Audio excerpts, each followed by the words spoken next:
ನಮಸ್ಕಾರ. IAS ಮಾಡಬೇಕು, IPS ಮಾಡಬೇಕು, IFS ಮಾಡಬೇಕು ಅಂತ ಹೇಳುವಂಥದ್ದು ಲಕ್ಷಾಂತರ ವಿದ್ಯಾರ್ಥಿಗಳ ಕನಸು.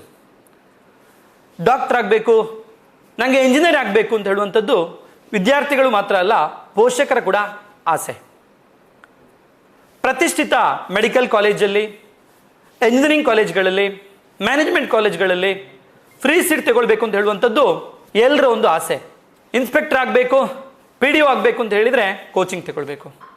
ನೀಟ್ ಇರ್ಬೋದು, JEE ಇರ್ಬೋದು, CET ಇರ್ಬೋದು, ಪ್ರತಿಷ್ಠಿತ ಎಕ್ಸಾಮ್ಸ್ ಕ್ರ್ಯಾಕ್ ಮಾಡಬೇಕು ಅಂತ ಹೇಳಿದರೆ ಒಂದು ಒಳ್ಳೆ ಕೋಚಿಂಗ್ ತಗೊಳ್ಬೇಕು. ನಿಮ್ಗೆಲ್ರಿಗೂ ಡೌಟ್ ಇರ್ಬೋದು, ಯಾವ ಕೋಚಿಂಗನ್ನು ಹೇಗೆ ತಗೊಳ್ಬೇಕು, ಎಲ್ಲಿ ತಗೊಳ್ಬೇಕು ಅಂತ ಹೇಳುವಂಥದ್ದು ಎಲ್ರಿಗೂ ಕಾಮನ್ ಆಗಿ ಬರುವಂಥ ಒಂದು ಸಂಶಯ. ಇದಕ್ಕೆಲ್ಲ ಉತ್ತರವಾಗಿ ಕೋಚಿಂಗ್ ಗುರು ನ್ಯೂಸ್ ಫಸ್ಟ್ನ ಮೆಗಾ ಕೋಚಿಂಗ್ ಎಕ್ಸ್ಪೋ ಇದೇ ಬರುವ ಫೆಬ್ರವರಿ 1 ಮತ್ತು 2ರಂದು ಜ್ಞಾನಜ್ಯೋತಿ ಸಭಾಂಗಣ, ಪ್ಯಾಲೇಸ್ ರಸ್ತೆ, ಬೆಂಗಳೂರಲ್ಲಿ ನಡೆಯಲಿಕ್ಕಿದೆ. ಈ ಮೆಗಾ ಎಕ್ಸ್ಪೋಗೆ ನಾನು ಬರ್ತಾ ಇದ್ದೇನೆ, ನೀವು ಬನ್ನಿ, ನಿಮ್ಮವರನ್ನು ಕರೆತನ್ನಿ. ನಮಸ್ಕಾರ.